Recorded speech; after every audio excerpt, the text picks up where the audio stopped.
നമുക്കറിയാം ഒരു കടുവയുടെ കയ്യിൽ നിന്നോ കഴുത്തിൽ നിന്നോ ഒന്നും ബ്ലഡ് എടുക്കാൻ പറ്റത്തില്ല. അപ്പം വാലിനെ പിടിച്ച് പതുക്കെ ആ സ്ക്വീസ് കേജിൻ്റെ കമ്പി അഴിയിൽ കൂടെ വെളിയിലെടുത്തിട്ട് അതിലെ വെയിനിൽ കൂടെ ബ്ലഡ് എടുത്ത് ഞാൻ ഈ മൈക്രോസ്കോപ്പിൽ വെച്ച് നോക്കിയ ആ നിമിഷം ഞാൻ ഇന്നും ഓർക്കുന്നുണ്ട്.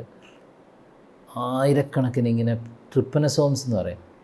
അതായത് ഈ ട്രിപ്പനസോം എന്ന് പറഞ്ഞൊരു പരാതം, ട്രിപ്പനസോമ ഇവാൻസി എന്ന് പറഞ്ഞൊരു പരാതം ഈ കംപ്ലീറ്റ് ബ്ലഡിൽ ഇങ്ങനെ തത്തി കളിക്കുകയാണ് സാർ. അപ്പോൾ ട്രിപ്പനസോമിയാസിസ് എന്ന് പറയുന്ന ഒരു അസുഖം ഈ കടുവകളിലും വളരെ ഡേഞ്ചറസ് ആയിട്ടുള്ള ഒരു അസുഖമാണ്.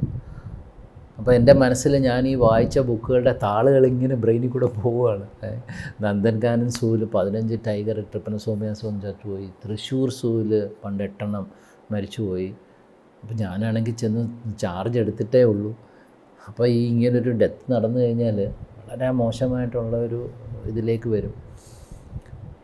പലതും ട്രീറ്റ് ചെയ്താൽ നന്ദൻകാനൻ സൂവിൽ ഈ 15 ടൈഗറിനെ ട്രീറ്റ് ചെയ്യുന്ന ഒരു ടീം ഓഫ് ഡോക്ടേഴ്സ് ട്രീറ്റ് ചെയ്യുന്ന വേളയിലാണിത് ചത്തുപോയത്.